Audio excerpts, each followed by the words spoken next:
ya makundi maalum, ambapo tunawafikia makundi maalum ambao ni makundi ambayo yamesahaulika kwa kiasi.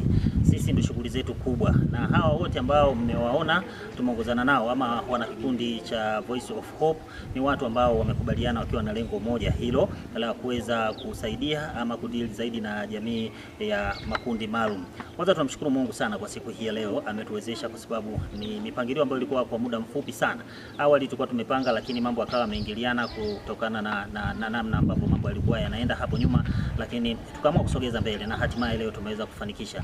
Niwashukuru sana Watanzania kwa sababu kwanza wameitikia, wamekubali, lakini kubwa zaidi ni kwamba wengine wameamua kujitolea kile walichonacho.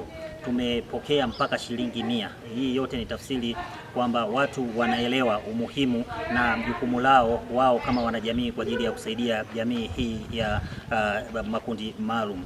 Kwa hiyo tunawashukuru sana Watanzania kwa sababu pia walikuwa na sisi, lakini hawajatuacha, wameendelea kuhakikisha kwamba wanatufuatilia katika safari yetu hii ya kuja katika kituo hiki cha Igogwe. Niwashukuru sana, lakini pia shukrani za dhati kabisa nipeleke kwenye kampuni inafahamika kama Harris and Sons, ambao pia licha ya kukosa muda wa kuungana na sisi wakaamua kujichanga kidogo walichokuwa nacho na wakaamua kuja kutuunga mkono mpaka siku hii ya leo tumeweza kufikia katika tamati ya shughuli hii ambayo imetuleta. Nitoe wito kwa Watanzania.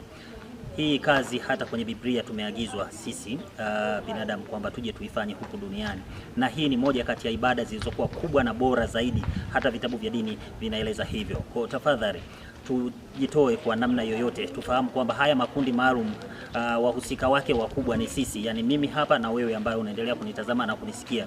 Kwa chochote kile ambacho Mwenyezi Mungu atakuwa anakujalia, basi tafadhali nenda kawatembelee watu wa makundi maalum. Tunaamini kwamba utukufu na utukufu Mwenyezi Mungu anaendelea kuupata pale ambapo mtu kutoka kundi maalum anapokuwa anapata kitu kutoka katika jamii.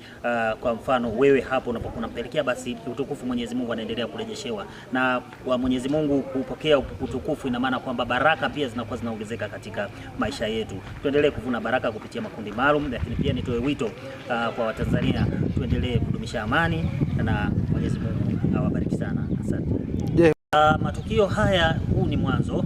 Kama mlivyoweza kusikia mwenzangu akizungumza wakati wa ukabidhi, huu ni mwanzo. Tuna mipango mingi sana ambayo kimsingi tumeipanga kwa ajili ya utekelezaji wa mwaka 2026, ambapo tunatarajia pia kuvifikia vituo vingine zaidi ndani ya mkoa mzima huu wa Mbeya. Kwa hapa nazungumzia kwa wilaya mbalimbali, lakini sana tukianzia na hii wilaya yetu ya Rungwe. Lakini pia tumepanga kuhakikisha kwamba tunaishirikisha jamii kwa kiasi kikubwa sana kwa mwaka 2026. Hii ni moja kati ya mipango yetu mikubwa, kuona kwamba jamii sasa ipate uelewa ule wa kutosha kuhusiana na makundi maalum, lakini pia iweze kujitoa kwa ajili ya kusaidia haya makundi maalum. Kwa hiyo tuna matukio mengi ambayo tumeyapanga kuyafanya mwaka 2026, na bahati nzuri tunashukuru Mungu, vyombo vya habari mnaendelea kutunga mkono. The Green Voice cha FM pamoja na Rungwe FM mnaendelea kufanya na sisi kazi yenu mnaoifanya ni kubwa sana, kwa sababu mnahakikisha kwamba watu wanaelewa na wanapata elimu kuhusiana na umuhimu wa kuweza kuwasaidia ama kutunza watu walio katika makundi maalum.